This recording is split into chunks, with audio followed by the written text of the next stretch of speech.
நம்ம எல்லாருக்குமே தெரியும். இப்ப நம்ம எல்லா அரசியல் கட்சியுமே என்ன பண்ணுவோம்னா, ஒரு 10,000 பேர் அதுக்குள்ள கூட்டம் வருதுன்னா நம்ம சிட்டிக்குள்ள போடுவோம். அதுக்கு மேல கூட்டம் வருதுன்னா நம்ம எல்லா அரசியல் கட்சியும் நம்ம வெளியில தான் போடுவோம். அதுதான் நம்ம வழக்கம். நம்ம சிட்டி அவ்வளவுதான் தாங்குன்னு நம்ம எல்லாருக்கும் தெரியும். ஆனா இன்னைக்கு இப்படி ஒரு மோசமான ஒரு இடத்துல நம்ம நின்றுட்டு இருக்கோம். முதலமைச்சர் வந்துட்டு இருக்காங்க, கொஞ்ச நேரத்துல வந்துருவாங்க. நம்ம இப்ப மெடிக்கல் காலேஜ் ஹாஸ்பிட்டல் இல்லாம தனியார் மருத்துவமனைகள்லயும் நிறைய பேர் அட்மிட் ஆயிருக்காங்க. அவங்க எல்லாருக்கும் உரிய சிகிச்சை இலவசமா கொடுக்கணும்னு உத்தரவு கொடுக்கப்பட்டிருக்கு. நிறைய உங்களுக்கு தெரியும், பல்வேறு பக்கத்து மாவட்டங்கள்ல இருந்து நம்ம மாவட்ட நிர்வாகம் தீவிரமா வேலை செய்யறாங்க. பக்கத்து மாவட்டங்கள்ல இருந்து மாவட்ட ஆட்சித்தலைவர்கள், காவல்துறை கண்காணிப்பாளர்கள்லாம் வந்திருக்காங்க. எல்லா ஹாஸ்பிட்டல் இருந்தும், திருச்சி, சேலம், திண்டுக்கல், எல்லா கோயம்புத்தூர்ல இருந்து எல்லா ஹாஸ்பிட்டல்ல இருந்தும் டாக்டர்ஸ் வந்திருக்காங்க. நம்மளால முடிஞ்ச எல்லாத்தையும் செய்யறோம். நான் பார்த்த வரைக்கும் உள்ள இருக்கிற நிறைய பேரு நல்லா இருக்காங்க. அதுதான் நமக்கு இன்னைக்கு இருக்கிற ஒரே ஆறுதலை ஒழிய, மார்ச்சுவரியெல்லாம் போய் ஒன்னையுமே நம்ம பார்க்க முடியல. அவ்வளவு மோசமா இருக்கு மார்ச்சுவரி.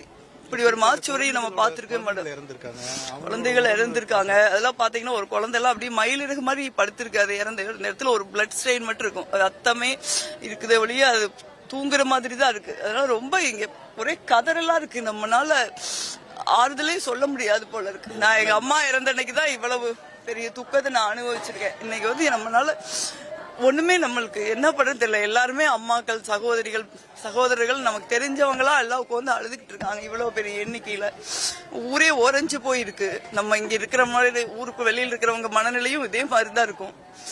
ஒருவேளை நகருக்கு வெளியில இந்த நிகழ்ச்சி நடந்திருந்தா இந்த அசம்பாவிதத்தை தவிர்த்திருக்கலாம் இல்ல, அவங்க பர்மிஷன் கேக்குறாங்க. இல்ல நகருக்குள்ளதான் அவங்க பொதுவா அவங்க மாநாடு போடுறது இல்லைங்கிறதுனால அவங்க உள்ளதான் கேக்குறாங்க பர்மிஷன்.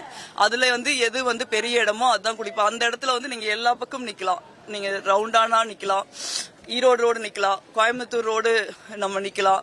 அவங்க வர்றப்ப அந்த ரவுண்டானால இருந்து நம்ம பஸ் ஸ்டாப் ரவுண்டானா வரைக்கும் நிக்கலாம். அவ்வளவுதான் நமக்கு ஸ்பேஸ் இருக்கிற இடமே. அவங்க முதல்ல உழவர் சந்தை மாதிரி இடங்கள்லாம் கேட்டாங்க. அது உங்களுக்கு எல்லாம் தெரியும். உழவர் சந்தைன்னு பேர் தேவையே, நமக்கு உள்ளூர்காரங்களுக்கு தெரியும் அது ஒத்த ரோடுன்னு. அதெல்லாம் இருந்தா நம்ம நினைச்சு பார்க்கவே பயமா இருக்கு. ரொம்ப இன்னும் இதை விட ரொம்ப மோசமான இடத்துல நம்ம இருந்திருப்போம். இது என்ன, யாருக்குமே அவங்க எல்லாம் கொடுங்க, எப்படியாவது கொடுங்க, எங்களுக்கு திருப்பி கொடுங்க அப்படி கேக்குறாங்க.